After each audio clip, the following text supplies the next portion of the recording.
16일 금요일 이 시각 주요 뉴스입니다. 뉴욕 증시가 하루 만에 다시 반등에 성공했습니다. 경제 지표와 기업 실적이 엇갈렸지만 페이스북 등 기술주들의 실적 호조가 증시에 힘을 실어줬습니다. S&P 500 지수는 0.26% 올랐고 나스닥 지수와 다우 지수는 각각 0.71%, 0.09% 올랐습니다. 유럽 증시가 하락 마감했습니다. 유럽 주요 기업의 실적이 기대치에 미치지 못했고 중국의 성장 둔화에 대한 우려가 확대된 것이 투자 심리를 위축시켰습니다. 영국은 0.49% 내렸고 프랑스와 독일도 각각 0.17%, 0.96% 하락했습니다. 미국의 주간 신규 실업수당 청구 건수가 이전 주보다 7,000건 늘어난 34만 3천 건을 기록했습니다. 실업수당 청구 건수가 증가한 것은 7월에는 통상적으로 자동차 업체들이 공장기계 재정비에 들어가고 학교에선 정규학기 종료와 맞물려 일시적으로 직원을 해고하는 게 영향을 미친 것으로 풀이됩니다. 반면 6월 내구재 주문은 항공기 예약 증가에 힘입어 4.2% 오르며 시장 전망치를 상회했습니다. 전일 장 마감 후 실적을 발표한 페이스북의 2분기 순이익이 3억 3천만 달러, 주당 13센트를 기록했습니다. 이는 전년 동기 순손실에서 흑자로 돌아선 것입니다. 2분기 매출액도 18억 1천만 달러로 지난해 같은 기간에 11억 8천만 달러보다 53% 급증했습니다. 이 같은 실적 개선에 힘입어 페이스북의 주가는 전일 대비 29.61% 급등했습니다.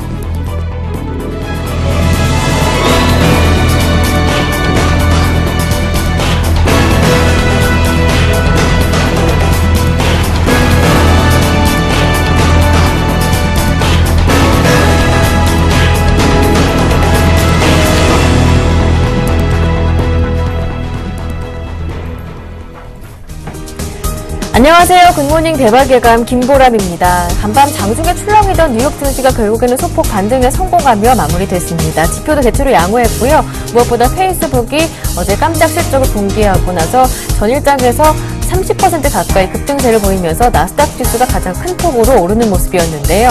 반면 유럽 증시는 하락으로 마무리가 됐습니다. 대체로 지표는 좋았지만 IMF가 22의 강력한 경기 부양책에 대해서 경고를 하면서 유로존 위기는 아직 끝나지 않았다라고 경고를 했던 게 또 부담이 되는 모습이었는데요. 한편 어제 국내 증시는 1900선을 지키면서 소폭 쉬어가는 모습을 보여줬습니다. 한편 오늘 증시에서는 어제에 이어 자동차들의 실적 발표가 예정돼 있고요. 삼성전자의 실적 확정치도 예정돼 있기 때문에 부문별의 구체적인 성적도 알 수가 있을 것 같습니다. 국내 증시 오늘 흐름 전망해보고요. 대응 전략까지 함께 세워보겠습니다. 굿모닝 대박예감 2부 시작합니다.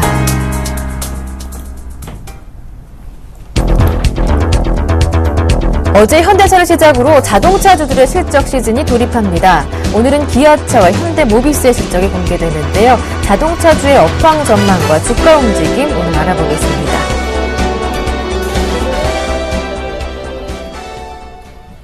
이슈를 점검해보고 관심 종목까지 받아보겠습니다. 샘플러스 이상로 전문위원님과 함께하는 모닝브리핑 함께하는데요. 이상로 전문위원님 모셨습니다. 안녕하세요. 네, 반갑습니다. 네, 어제 바로 현대차의 실적이 공개됐습니다. 2분기 영업이익이 2조 4,065억 원. 그러니까 지난해보다는 1% 정도 감소한 수치지만 지난해가 2분기가 사상 최대 실적을 공개했었을 때고요. 하지만 예상치에는 부합하는 수준이었습니다. 판매량도 좋게 나왔기 때문에 하반기에 대한 기대감도 높아지고 있는데요. 앞으로 자동차 업황 어떻게 보시는지요? 예, 맞습니다. 말씀을 하셨던 것처럼 현대차, 기아차가 생각보다는 긍정적인 실적을 발표를 했죠. 그만큼 매출이 좋았던 거죠. 하지만 우리가 좀 더 눈여겨보셔야 되는 점은 바로 영업이익이라는 부분이겠죠. 영업이익 같은 경우에는 생각보다 좀 많이 빠지는 모습이 좀 나타났습니다. 그만큼 환율의 영향을 꾸준히 받고 있는 모습이겠고요.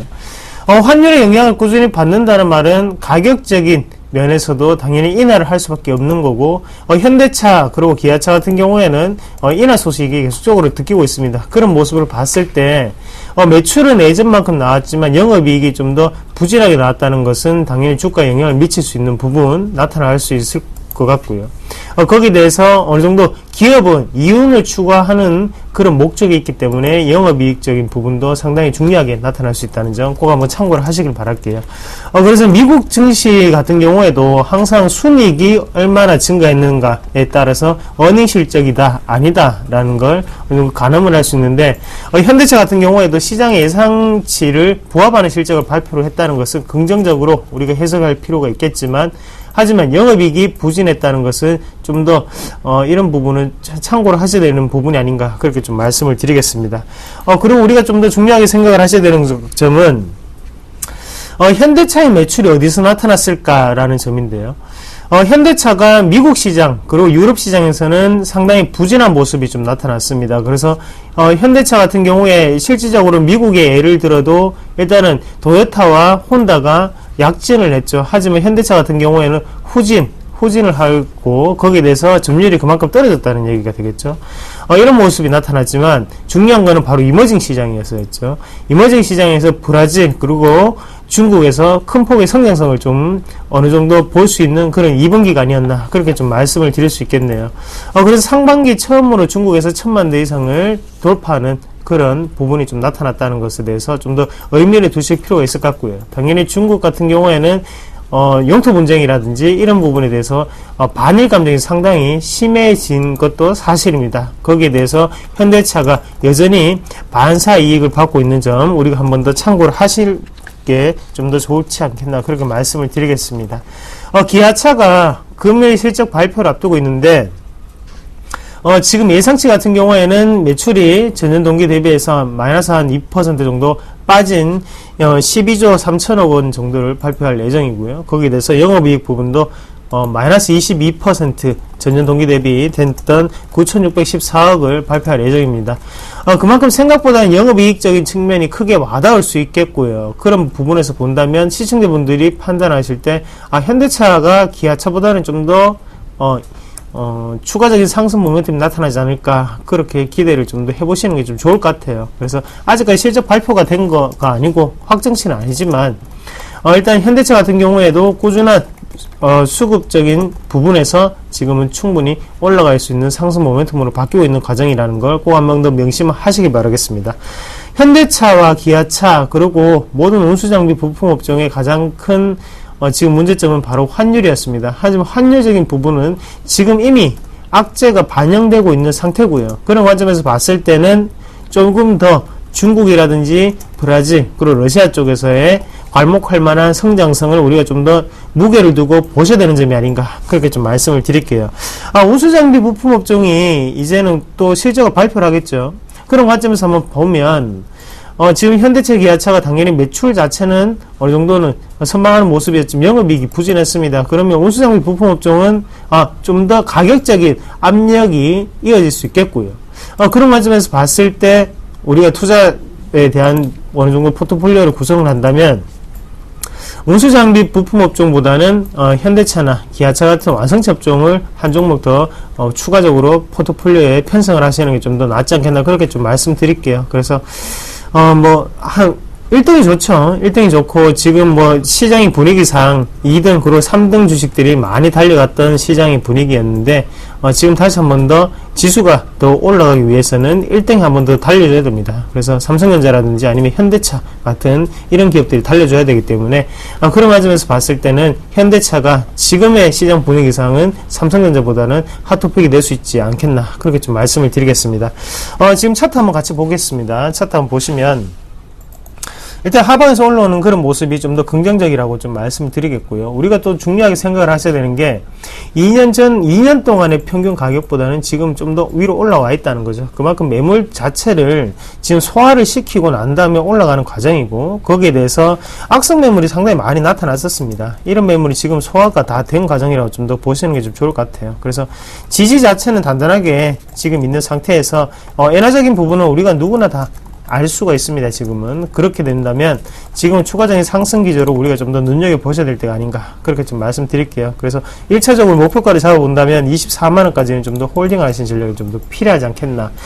지금 시장의 분위기, 어차피 경기 순환주로 한 번씩 순환매 업종이 다 달려갔죠. 그러면 지수는 어제 제가 말씀을 드렸던 대로 기관의 차익실현 매물이 나왔습니다. 그럼 여기서 추가적으로 상승을 하기 위해서는 외국에 대한 랠리가 좀 더 펼쳐져야 되고, 그런 입장에서 본다면 현대차가 좀 더 긍정적인 윤활유적인 역할을 할 수 있지 않을까, 그렇게 말씀을 드리겠습니다. 네. 중국에서 사상 처음으로 1000만 대 판매에 돌입했다는 것 긍정적이다 말씀해 주시면서 그동안 계속해서 부담이 됐었던 환율 문제도 이미 악재가 반영돼 있기 때문에 앞으로 주가 전망도 긍정적이라고 보셨는데요. 기아차보다는 현대차, 삼성전자보다도 현대차가 낫겠다 말씀해 주시면서 24만 원대까지 홀딩 가능하겠다고 전략까지 세워주셨습니다. 끝으로 관심 종목까지 받아보겠습니다. 오늘은 어떤 종목 들고 오셨나요? 네, 작은 종목이지만 작지만 강하죠. 그리고 네. 소리 없이 강하고, 그리고 시청자분들이 한 번쯤은 이거라고 생각을 했던 그 기업입니다. 바로 한글과 컴퓨터입니다. 우리나라가 불법 소프트웨어가 상당히 많습니다. 불법 소프트웨어 근절을 할 필요가 있겠고요. 그런 부분에서 기업체는 불법 소프트웨어를 쓸 수가 없죠. 그래서 어느 정도는 판매, 그리고 금액적인 부분을 지불하고 쓰는데, 그만큼 지금 한글과 컴퓨터 같은 경우에는 B2C 시장보다는 B2B, 그만큼 기업 대 기업 간의 거래를 상당히 활달하게 하고 있는 기업이라 그렇게 아시면 좀 좋을 것 같아요. 그래서 우리가 집에서는 한글에 대한 부분을 무료로 이용하고 있지만 기업은 그렇지 않다는 거 다시 한번 생각을 하시고, 그러면 그게 금액으로 지불됐을 때는 얼마만큼의 이익이 생길까라는 부분을 한번 더 생각을 해보시는 게 좀 좋을 것 같습니다. 그렇게 본다면 지금 대부분은 우리가 마이크로소프트 제품을 사용하고 있고요. 마이크로소프트 제품이 시중의 점유율의 80% 정도를 차지하고 있다고 하더라고요. 그런 관점에서 지금 한글과 컴퓨터는 20% 정도를 차지하고 있습니다. 하지만 한글과 컴퓨터가 상당히 기업력이라든지 이런 부분 전략이 좋았던 게, 한글과 컴퓨터만의 자체적인 오피스를 만든 게 아니라 거기에 대해서 대부분 다 복사를 해왔다는 거죠. 그리고 호환성 자체가 지금 90%를 넘고 있습니다. 대신 가격은 3분의 1 가격으로 상당히 저렴한 가격이고요. 그래서 박리담의 스타일을 어느 정도 영업 전략으로 지금은 행하고 있고, 거기에 대해서 마이크로소프트 오피스가 가지고 있던 80%의 점유율을 지금 한국의 컴퓨터가 서서히 회복시켜가는 과정이다. 그렇게 좀 보시는 게 좋을 것 같습니다. 그래서 작년보다 올해 같은 경우 20%까지 올라오는 점유율이 좀 나타냈었고요. 그런 관점에서 본다면 주가도 추가적인 상승이 가능하지 않을까, 그렇게 좀 더 전망을 해보겠고, 2분기 실적은 당연히 좋겠죠. 좋으니까 들고 왔겠죠. 같이 어느 정도 수급적인 부분 살펴보시면 기관과 외국인이 어느 정도 순매수 기조가 이어가고 있는 상태고요. 거기에 대해서 매도율을 체크를 해보시면 매도율은 상당히 낮게 나타나는 점 다시 한 번 더 보실 수 있겠고, 이런 종목들 같은 경우에 오늘 빠지더라도 어차피 순차적으로 스윙 관점으로 들어가 있었을 때 충분히 이익을 낼 수 있는 종목군이기 때문에 말씀을 좀 해드리겠습니다. 주봉상을 한번 같이 보시면 일단은 상단에 있던 저항권 움직임을 상당히 크게 받고 있는 움직임이고요. 대신에 위에 있던 이 매물 자체가 지금은 기관과 외국인의 물량이었기 때문에 생각보다는 쉽게 올라갈 수 있는 흐름이 나타날 수 있다는 거죠. 그 관점을 좀 더 주목을 해보시고, 오늘 금요일입니다. 그러면 오늘 돌파를 못할지언정 그래도 추가적인 상승 기조 한 번 더 유지될 수 있다는 거 참고하시고, 매수가 같은 경우에는 현재가 말씀을 드리겠고요. 거기에 대해서 1차적인 목표가는 2만원, 그리고 손절가는 17,000원 제시해 드리겠습니다. 작지만 강한 종목이라고 말씀해 주시면서 한글과 컴퓨터 지금 현재 가격 매수 가능하겠고, 목표 가격은 2만 원으로 잡아주셨습니다. 지금까지 이상로 전문위원님과 함께했습니다. 고맙습니다. 예, 고맙습니다.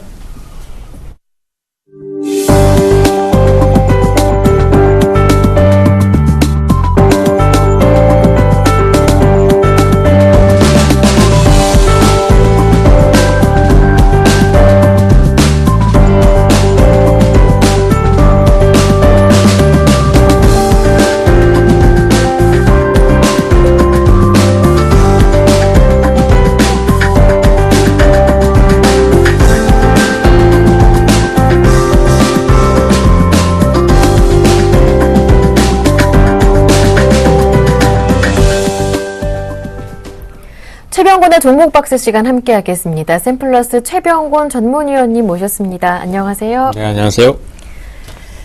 네, 어제 서울택시에 이제 의무적으로 블랙박스를 달아야 한다라는 소식이 전해지면서 관련주들이 급등하는 모습이었습니다. 팅크웨어가 상한가로 올랐었고요. 그 외에도 파인디지털이라든지 캠시스 강세였는데, 이제 문제는 얼마나 더 이 모멘텀으로 오를까입니다. 어떻게 보시는지요?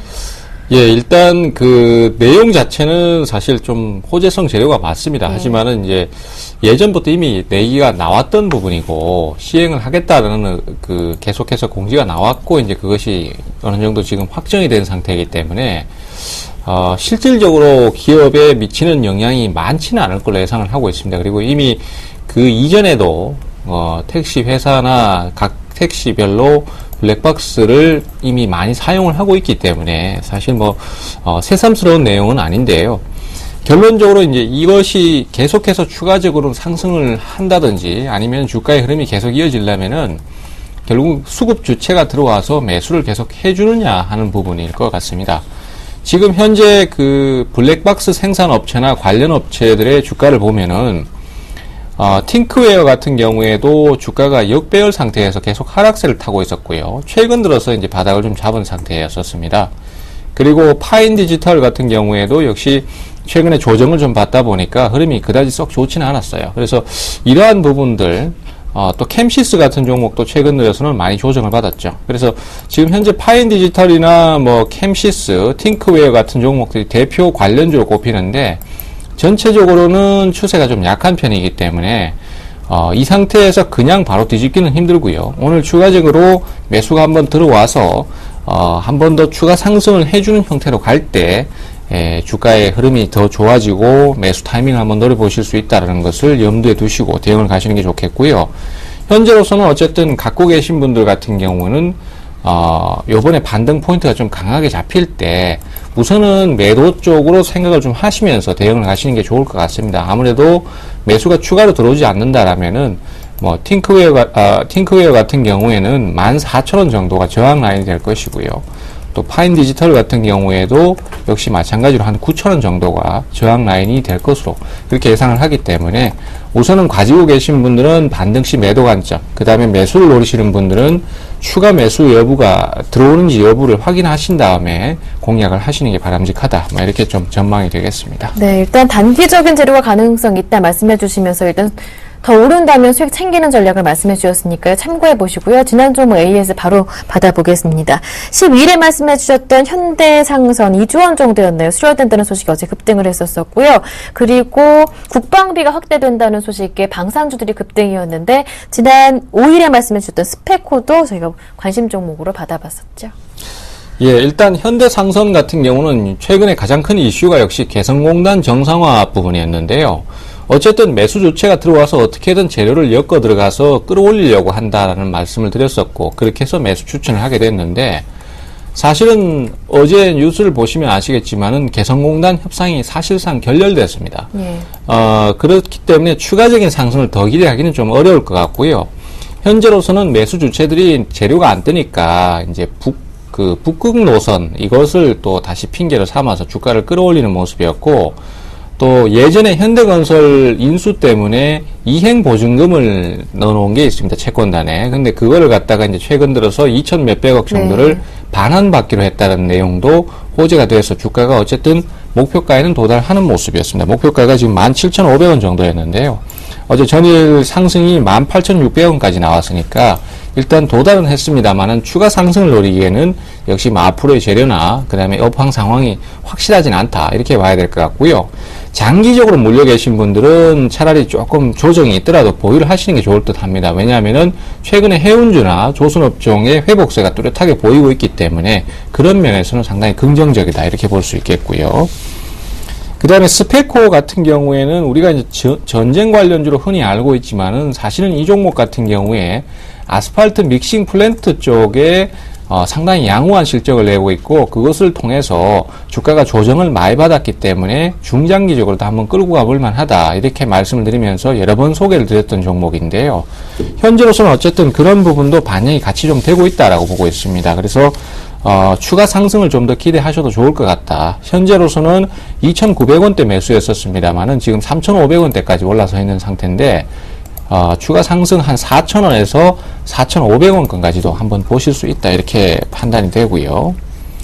그 다음에 이제 코덱스 레버러지도 말씀을 좀 드려야 될 것 같습니다. 코덱스 레버러지는 지난 6월 25일 날 낙폭이 과도하다. 그렇기 때문에 시장 자체를 노리는 전략이 필요하다라는 말씀드렸고, 매수가는 대략 9,700원권 정도를 말씀드렸었는데요. 지금으로선 약 한 12% 정도 수익이 발생을 한 상태입니다. 더 끌고 가야 되냐라는 질문을 많이 하시는데요.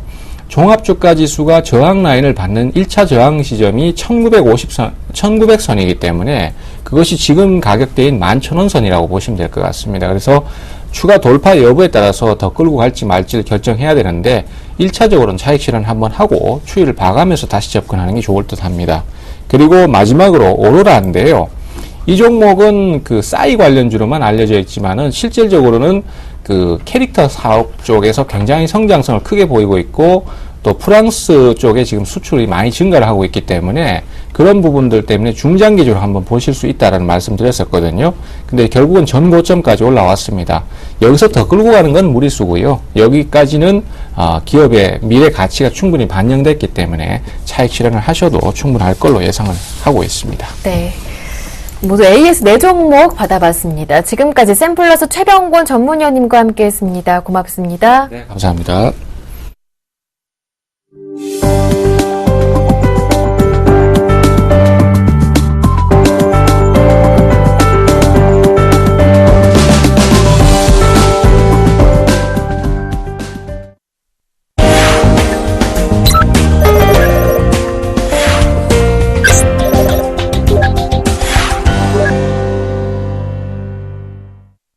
청송촌놈 신창원 대표의 증시타파 시간 이어가겠습니다. 신창원 대표님 전화로 연결돼 있죠. 대표님 안녕하세요. 안녕하십니까 김보람 앵커님. 안녕하십니까 전국 시청 여러분. 청송촌놈 신창원입니다. 어제 코스피가 살짝 쉬어가는 모습이었지만 1900선을 지키면서 쉬어갔습니다. 61선 부근에서 마무리가 됐었는데요. 무엇보다 대우건설 얘기도 오늘 함께 듣고 싶습니다. 추천하신 이후에 나흘 연속으로 계속해서 오르고 있는데 지난 수요일에 발표했었던 2분기 실적도 예상치를 부합하는 수준이었고요. 앞으로의 주가 전망 어떻게 보시는지요? 어제 5% 이상 오르더라고요.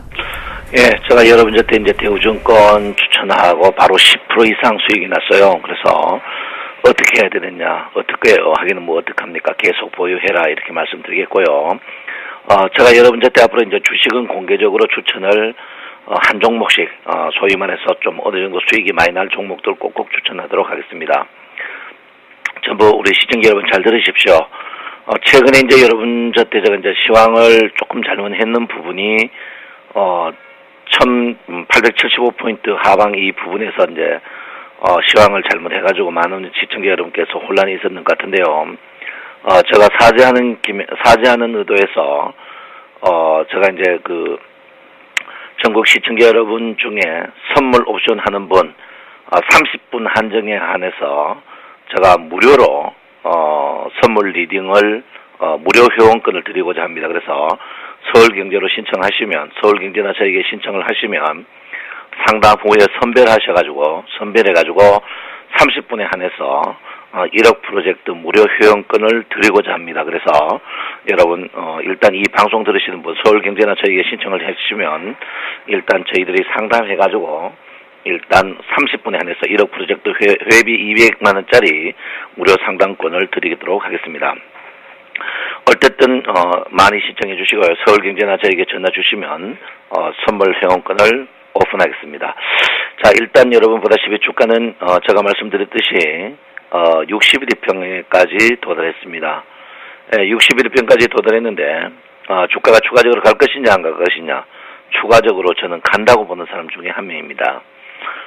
주가가 이제 주춤할 수밖에 없지만은 주식은 갈 수밖에 없다. 이렇게 첫 번째 이유로서는 삼성전자가 주가가 상승했는데 삼성전자가 상승을 하지 않고 주가가 상승했다는 겁니다. 이 말은 뭐냐면 삼성전자의 상승 여력이 충분히 더 있다 이렇게 볼 수 있습니다. 그래서 지금 삼성전자가 2등 주식이고 다른 주식 1등 주식으로 올랐기 때문에 삼성전자는 제가 볼 때는 137만 원까지 상승할 겁니다. 최소 137만 원 같으면 지금 해가지고 한 4만 5천 원 같으면 아직까지도 주가 자체가 한 30에서 40포인트 추가적으로 상승할 여력이 충분히 있다. 이게 이제 첫 번째 이유고, 두 번째는 여러분께서 말씀드렸듯이 제가 여러분에게 말씀드렸습니다만은 선물의 평균 가격이 급속도로 오르고 있다 이렇게 볼 수 있습니다. 그래서 선물의 평균 가격이 지금 245.50 정도 됩니다. 245.50 정도 되는데 지금 선물의 평균 가격이 제가 볼 때는 250 이상까지 오를 것 같아요. 그래서 평균 가격이 250이면 여러분이 얼만큼 오를 것인지 예상하시면 되지 않을까 이렇게 생각합니다. 그래서 지금 속도의 선물 평균 가격으로 봐서 주가 자체는 굉장히 빠른 속도로 움직이지 않을까 이렇게 저는 생각을 하고 있습니다. 그리고 세 번째는 거래량 지표인 OBV 지표가 마이너스 2000K까지 갔습니다. 마이너스 2000K 같은 것은 20일 이평에 비해서 20% 거래량이 줄어들었다 이렇게 볼 수 있습니다. 그래서 거래량이 추가적으로 줄 거래량이 거의 없다 이렇게 보기 때문에 이제는 거래량 없이 주가의 상승, 거래가 대량으로 터져서 주가가 상승하면 주가가 가다가 쉬어가지만 거래량이 없는 가운데 주가의 하락은 충분히 상승의 여력이 있다 이렇게 볼 수 있습니다. 그래서 여러분께서 충분하게 상승의 여력이 추가적으로 있다 제가 분명히 말씀드리고요. 네 번째 엘리어트 파동으로 봐서 주가의 상승이 일단 1930포인트 이상에서 조정이 조금 있으면 있을까. 그 전까지는 제가 볼 때는 300일 이평이나 60일 이평을 분명히 뛰어넘을 걸로 생각하고 있고, 특히 300일 이평을 뛰어넘으면 장 자체가 스프링처럼 튕겨 나가지 않을까 이렇게 저는 생각을 하고 있습니다. 일목균형표적으로 봤을 때 선행스팬 원의 지속적인 상승, 이 부분이 여러분을 충분히 흥분시킬 수 있고 또 확실한 상승인 전환선이 선행스팬 원을 관통하려고 하고 있는 이런 부분입니다. 그래서 주가가 한 3일 정도 쉬어갈 가능성이 있습니다만은 주식은 추가적으로 충분히 상승한다 이렇게 제가 분명히 말씀드리겠습니다. 이번 주 오늘 밤 9시에 일목균형표 전환선을 제가 깊이 있게 녹화해놨습니다. 그러니까 여러분 꼭 시청을 해달라 이렇게 제가 분명히 말씀을 드리겠습니다. 글로벌 증시가 다 봤죠. 미국 증시가 다 떴습니다. 특히 제가 말씀드렸듯이 필라델피아 반도체 지수가 상승함으로써 우리나라 증시는 추가적으로 상승할 것이다 이렇게 볼 수가 있겠습니다. 외국인과 기관들도 요즘 어떤 쪽으로 가야 될지 헷갈려하는 그런 모양이 있습니다. 그래서 이거를 한번 추가적으로 보실 필요 있다 이렇게 보는데, 일단 주가는 상승의 여론 속이 추가적으로 분명히 상승할 것이다 이렇게 볼 수 있고요. 다우나 나스닥 S&P 반도체 지수가 제가 여러분 저때 1개월 전에 주가가 주춤할 때 남들은 빠진다고 생각할 때 저는 이게 절대 빠지는 자리가 아니라고 생각했는데, 지금 그 미 증시들을 보면 수개에 빠질 모양은 절대 아니다 이렇게 제가 분명히 말씀을 드리겠습니다. 그래서 절대 쉽게 빠지지 않을 것이다 이렇게 저는 생각하고 있습니다. 그래서 지금 문제는 상해 증시인데 레이거창 총리가 다시 복귀를 했습니다. 레이거창 총리가 복귀했다는 것은 중국도 통화 긴축을 하지 않고 통화 긴축 때문에 중국 증시가 빠졌습니다.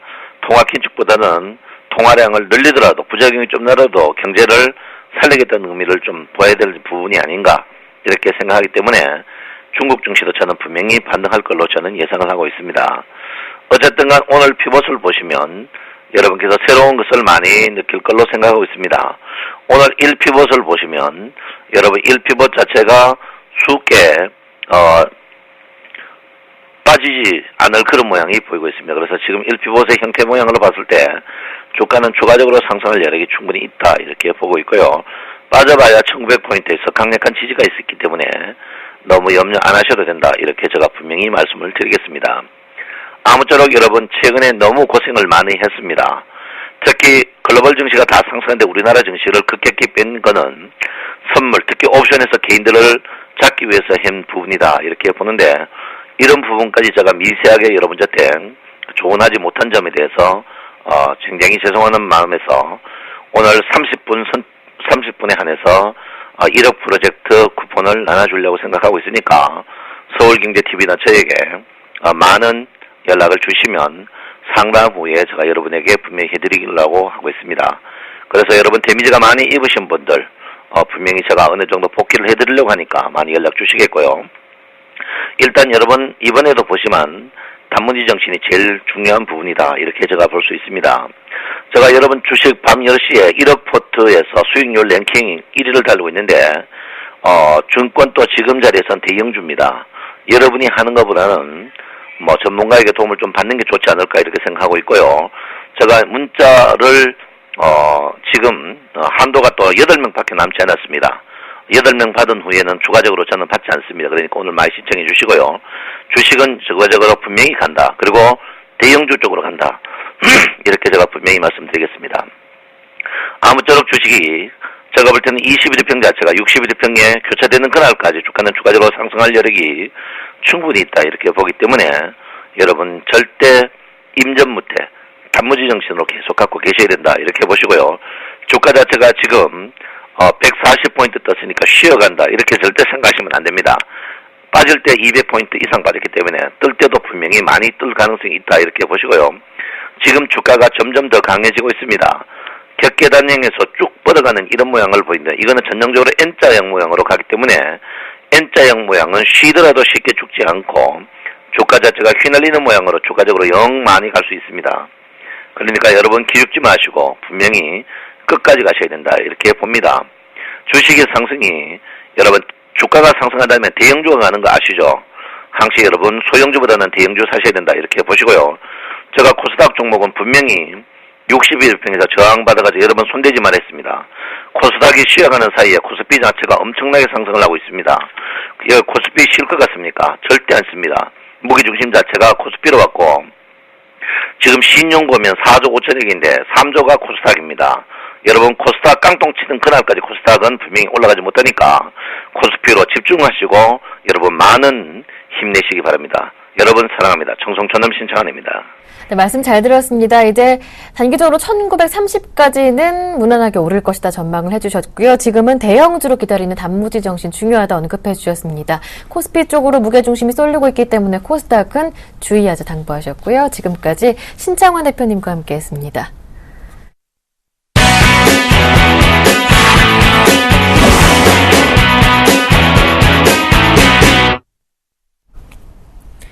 최명성 멘토의 최강 종목 시간 바로 이어가겠습니다. 샘플러스 최명성 멘토 전화로 연결해 보겠습니다. 안녕하세요. 네, 안녕하세요. 오늘도 상큼하게 출발하는 최명성 소장입니다. 네, 오늘 관심 종목 금호석유이던데요. 어제 부타디온 가격이 상승했다는 소식에 큰 폭으로 오르더라고요. 네, 오늘의 관심주는 금호석유입니다. 화학 관련 회사입니다. 합성고무, 합성수지, 정밀화학 등 사업을 영위하고 있으며 합성고무 생산 능력 약 100만 톤으로 세계 1위를 차지하고 있습니다. 합성고무의 주요 수출 시장은 동남아, 미국, 중국, 중동 등이며 타이어 수요량이 높은 비중을 차지하고 있습니다. 주요 시장은 전기, 전자, 자동차, 건설업 등이며 주요 수출 시장은 중국입니다. 현재 3년 연속 매출 및 영업이익은 양호합니다. 유보율이 830%로 안정적인 회사입니다. 차트를 보면서 말씀드리겠습니다. 요즘 바닥권에서 3개월 내내 매집하는 패턴이 나오고 있습니다. 거래량이 증가하고 있고요. 심리도도 양호하고 신용비율도 양호합니다. 보유기간은 약 2주를 드리겠습니다. 매수가는 88,000원에서 93,000원 사이 두 번으로 분산 투자하시기 바랍니다. 목표가는 10만 원을 드리겠습니다. 손절가는 86,000원입니다. 종목 설명은 여기까지 말씀드리겠습니다. 오늘 관심 종목으로는 금호석유 두셨고요. 지난 종목 AS를 받아볼 텐데요. 두산그룹주 한꺼번에 한번 살펴보겠습니다. 9일에 말씀해 주셨던 두산엔진, 16일에 추천해 주셨던 두산중공업, 그리고 19일 두산인프라코어까지 모두 AS 받아볼까요? 네, 제가 그 두산 관련주를 세트로 한 10주에 걸쳐서 추천을 했는데 모두 상승을 했습니다. 근데 어제 두산그룹들이 그 56억에 대한 국가로부터 과징금을 받았고요.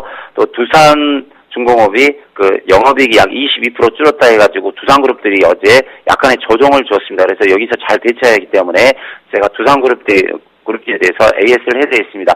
먼저 두산엔진을 봐가면서 차트를 봐가면서 설명드리겠습니다. 두산엔진은 전에 제가 7,000원대에 설명을 해가지고 장중 한 8,200원까지 약 15% 정도 수익이 나왔는데요. 사실상 차트로 봐서는 여기서 치고 가는 자리입니다. 근데 어제 그 두산그룹에 두 가지 악재가 나와서 어제 조정을 줬는데요. 오늘 금요일이기 때문에 약간 밀렸다가 종가에 올라오시면 들고 가셔도 됩니다. 근데 두산엔진은 약 15% 정도 수익이 나왔기 때문에 전부 매도하셔도 좋습니다. 다음에 중공업에 대해서 말씀드리겠습니다. 두산중공업도 현재 5% 이상 수익이 나왔는데 어제 악재로 인해서 약간 그 1, 2% 하락을 했어요. 근데 악재가 나오면 웬만한 종목도 하한가 가는 경우도 있는데 1, 2% 하락했다는 것은 그래도 양호한 패턴입니다. 근데 오늘 금요일이기 때문에 장후반까지 밀렸다 장후반에 약간 올라오면 들고 가시고 그렇지 않으면 수익을 다 실현하셔도 좋을 것 같습니다. 다음에 두산 인프라코인데요. 이 부분에서 추천해서 이 종목도 5% 정도 현재 수익이 나왔습니다. 근데 그 밥캣이 현재 그 미국에 인수한 밥캣이 그 회사가 수익률이 좋아지고 있는데 이 종목은 잠시 더 지켜보면서 관망하셔도 될 것 같습니다. 그리고 두산 인프라코 두산 관련주 세 종목은 여기까지 제가 AS를 해드렸고요. 제가 내일 강연을 합니다. 내일 토요일 강연을 하는데요. 지하철 2호선 영등포구청역 5번 출구 좌측에 있는 한성원 빌딩 3층에 있는 주원투자 에셋에서 오전 10시, 오후 1시 두 번에 걸쳐 강연이 많은 참석해 주실 부탁드립니다. 현재 그 7개 증권 방송 중에서 전문가 수익률대를 한 네 군데 사고 있는데요. 제가 한 달 이상 1위를 계속 차지하고 있습니다. 여러분에게 꿈과 희망과 현실적인 수익을 안겨드리겠습니다. 오늘은 여기까지 말씀드리겠습니다. 네, 말씀 잘 들었습니다. 오늘 도움 말씀 고맙습니다. 네, 감사합니다. 지금까지 샘플러스 최명성 멘토와 함께했습니다.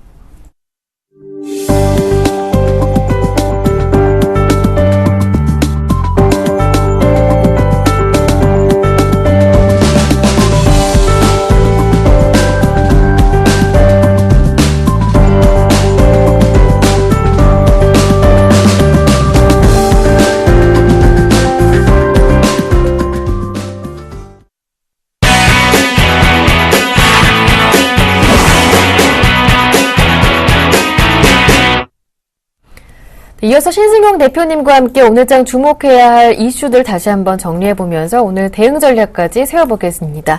알바트로스 투자자문의 신승용 대표님 전화로 연결해보겠습니다. 대표님 안녕하세요. 네, 안녕하십니까? 네, 앞서 마감된 글로벌 증시부터 정리를 해보겠습니다. 뉴욕 증시가 다시 반등을 해주면서 마무리가 됐는데요. 실적도 좋았고 또 지표도 좋았습니다. 6월 내구재 주문이 석 달째 증가하는 모습이었다고 하고 어제 장 마감 이후에 깜짝 실적을 공개한 페이스북이 30% 가까이 급등을 했더라고요. 네네, 말씀하셨던 대로 잘 정리를 다 해주셨는데요.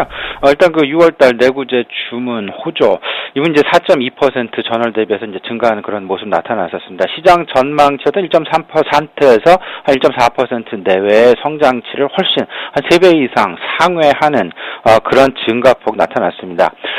여기서 시사하는 바를 좀 생각해 봐야 될 것 같은데요. 첫 번째는 내구재 주문 증가 부분, 결국은 고용 촉진, 그리고 생산 확대, 이런 부분들이 전반적인 이제 그 소비로 이어지는 선순환 경제 고리 구조를 새롭게 만들어 나가고 있다라는 점, 이 부분에 대한 확신을 주고 있다라는 점, 한번 긍정적인 평가 내릴 수 있지 않을까 이렇게 좀 생각이 됩니다. 근데 이제 다만 좀 아쉬웠던 점은요, 항공 주문 등 운수 장비 쪽에서의 내구재 주문 증가의 폭이 12% 이상 나타나면서 전반적인 상승을 이끌었다라는 것. 오히려 전반적인 소비와 관련된 그런 부분들의 내구재 주문은 상대적으로 조금 약한 모습 보였다는 부분은 좀 아쉬운 점이 있습니다. 하지만 전반적인 글로벌 투자 심리 회복에는 분명히 긍정적이다라고 정리를 할 수 있을 것 같고요. 하지만 이제 조금 좀 걱정되는 부분도 물론 단기적은 아니지만 중장기적으로 있을 수도 있다라는 부분, 항상 그 동전의 양면성 같은 부분 한번 생각해 볼 필요가 있는 그런 대목이 아닐까 싶은데요. 미국에서의 그 내구재 주문 증가, 이런 부분들이 결국은 미국에서 설비 투자에 대한 어떤 그 확대가 나타나고 있다라는 그런 의미인데요. 그런 부분들은 결국은 미국 내에서의 생산이 확대되고 있다라는 뜻, 이런 부분으로 좀 이해도 해볼 필요가 있는 상황이다 말씀드립니다. 그 얘기는 결국은 미국으로의 소비재 수출을 많이 하고 있는 우리나라를 비롯해서 중국, 여타 아시아권 국가들에는 과연 이런 부분이 긍정적인 신호일까? 오히려 우리들의 수출이 조금 다소간 좀 미약하게 나타날 수 있는 그런 여지도 분명히 있다라는 것, 이런 부분들도 한번 생각해 볼 필요가 있다라고 생각이 됩니다. 그리고 이제 두 번째, 페이스북 말씀하셨던 대로 페이스북의 주가 한 29%가 넘는 30% 가까운 그런 급등들 나타났는데요. 시사점 한 두 가지 정도 있지 않나 이렇게 생각이 되면, 첫 번째는 시장의 관심 다시 한번 모바일로 이동하고 있다라는 거 재확인시켜줬다라고 얘기가 되고요. 분명한 거, 실적 시즌에 나타나고 있는 가장 중요한 부분이겠죠. 페이스북의 전년 그리고 전분기 대비해서 어떤 그 적자에서 흑자로 전환하는 턴어라운드에 대한 모멘텀이 확실하게 주가가 얘기를 해주고 있다라는 그런 의미. 다시 한번 시장 내 이번 실적 시즌 우리도 이제 그 실적 시즌 정점에 지금 다다르고 있는 그런 상황입니다. 과연 이런 상황들 속에서 전반적으로 실적 턴어라운드에 대한 모멘텀은 여전하구다라는 부분 이런 다시 한번 느끼게 해줬다 이렇게 지금 생각이 됩니다. 하지만 이제 좀 안타까운 점 좀 있을 것 같습니다. 우리 시장으로의 영향은 다소간 좀 제한적이지 않을까 이렇게 좀 생각이 되는데요. 오히려 이런 부분들 미국 내에서의 전반적인 좀 상황이지 우리 시장으로 확대될 가능성은 그렇게 크지 않겠다. 그렇지만 전반적인 모바일로의 어떤 그 시장의 관심 이동 부분 그리고 그 광고 시장의 확대 부분, 모바일로의 광고 시장의 확대 부분 그리고 모바일을 통한 전반적인 그 모바일 플랫폼을 기반으로 한 전반적인 비즈니스의 확대 부분 이런 부분을 생각해 본다면 모바일과 관련된 어떤 업종들이 있죠. 컨텐츠, 모바일 컨텐츠도 있을 수 있고요. 모바일 결제 관련주도 있을 수 있습니다. 이런 부분들에 대한 관심을 확대시킬 수 있는 계기는 분명하게 만들어질 것이다라고 생각을 하고 있습니다. 네. 최근 국내 증시가 빠른 업종 순환 상승으로 1,900까지는 올라왔습니다만 상대적으로 IT는 부진했습니다. 앞으로 추가 상승을 기대해 보려면 어떤 점에 주목해야 하는지 궁금하고요. 이 시점에 필요한 대응 전략도 듣고 싶습니다. 네, 지금 현재 시장에 나타나는 현상 다시 한번 명확하게 좀 생각을 해야 될 것 같습니다. 지금 또 다른 형태의 지금 시장 양극화가 나타나고 있다라고 좀 보셔야 될 것 같은데요. 한동안 우리 시장을 지배하고 상승의 원동력이 되었던 IT주들의 전반적인 하향 추세가 다소간 좀 시장에 하향 쪽에 조금 좀 무게가 실려 있는 그런 상황일 것 같고요. 그 반대편에 서 있던 정말 우리를 힘들게 해줬었던 경기 민감 소재주, 건설주, 조선주들의 최근 들어서 한 10%가 넘는 그런 그 반등 부분. 어쩌면 그 경기 민감재 중에서도 IT와 건설 소재, 조선 등 일반적인 트래디셔널한 그런 그 경기 민감재의 어떤 그 상황 들이 여러 가지로 이제 그 다르게 양극화가 나타나고 있다라는 점, 이 부분 좀 생각을 시장 내 가장 큰 특징이다라고 말씀을 드릴 수 있을 것 같습니다. 근데 이제 그 문제는 저런 부분들이겠죠. 지금 이제 그 경기 민감주들이 과연 계속되는 상승 랠리를 펼쳐질 것이냐 아닌가의 여부, 이 부분이 가장 중요한 체크 포인트가 될 수 있어 보이는데요. 일단 좀 이렇게 좀 생각을 해야 될 것 같습니다. 중국에 대한 기대가 만연하고 있는 것이 사실입니다. 하지만 과연 이런 부분들 여러 전문가들이나 중국 전문가들 다들 얘기들은 중국 경기 회복 지연에 계속 무게가 실리고 있다라는 점, 오히려 중국 경제 성장률 IMF조차도 지금 이제 중국 경기 회복에 대한 의문을 많이 품고 있는 그런 상황, 그리고 유로존에 지난밤에도 나타났었죠. 유로존에 대한 경기 회복에 의심이 많이 가고 있다라는 그런 부분들 IMF에서 지금 지적을 계속 하고 있다라는 것, 상대적인 유로존 의존도가 높은 중국의 입장에서 생각을 좀 해본다면 이런 부분들 중국의 성장률 상승 가능성은 좀 매우 지연될 가능성이 있겠다. 따라서 단기간에 지금과 같은 상황의 모멘텀이 지속될 수 있을까의 여부에는 조금 좀 의문이 많이 들어가는 그런 상황이다. 또 한 가지가 있습니다. 최근 들어서 이제 국제 상품 가격이 반등하고 있죠. 그 반등에 대한 가장 큰 배경을 중국에 대한 기대감으로 생각을 하고 있는 그런 지금 경향이 지금 나타나고 있는데요. 이런 부분도 오히려 좀 확대 해석이 아닐까라는 그런 생각들입니다. 달러화와 국제 상품가 100% 거의 100에 가까운 그 역의 상관관계를 가지고 있습니다. 국제 상품 가격이 달러화가 상승을 하게 되면 국제 상품 가격은 하락을 하게 되고요. 달러화가 하락을 하게 되면 국제 상품 가격은 상승하게 되는 그런 역의 상관관계를 갖고 있다라는 것. 오히려 이런 쪽에서 지금 현재 그 국제 상품 가격 반등의 배경을 찾는 것이 훨씬 더 바람직한 상황이 아닐까 싶고요. 현재 벤 버냉키 의장의 발언 이후 달러화의 일시적인 약세 지금 나타나고 있습니다. 오히려 이제 그 이번 30일 날 개최될 FOMC 회의, 과연 그가 또다시 어떤 발언을 할 것인가 지금 관심이 서서히 지금 집중이 되고 있는 그런 상황인데요. 결국에는 국제 상품 가격이 됐건 지금 현재 경기 민감재 반등, 전반적인 중국에 대한 경기 회복에 대한 기대감이 아닌 달러화의 방향성 여부에 달려 있다라는 것, 다시 한번 우리 시청자분들 상기하셨으면 좋겠다 정리해드리고 싶습니다. 네, 그렇다면 대응 전략은 어떻게 세워봐야 할까요? 일단 뭐 이렇게 좀 해야 될 것 같습니다. 일단 그 박스권 대응 전략이 오히려 좀 바람직해 보인다. 지금 경기 민감주들 전반적으로 단기 매매 쪽으로 좀 치중하시는 게 좋을 듯 하고요. 지금 이제 1900선, 일단 1780포인트에서 1910선까지 가파르게 지금 달려온 것이 사실입니다. 그다음에 이제는 기간 조정이 좀 나올 상황도 됐다라는 것, 그 기간 조정 부분 염두해 두시고요. 이 배경에 이런 부분이 있습니다. IT의 상승은 없이, IT는 오히려 전반적인 약보합권을 보였지만 기타 업종들, 특히나 이제 그 경기 민감 소재주들의 상승이 지금 현재 상황 이끌었다라고 생각을 해본다면 너무 급하게 좀 달려왔다라는 그런 생각도 분명히 있습니다. 이제는 조금 좀 시장을 관망을 하시면서 아니면 단기 대응을 좀 하시면서 시장을 조금은 좀 기간 조정에 대한 준비도 좀 하시는 게 좋지 않을까 이렇게 좀 생각이 됩니다.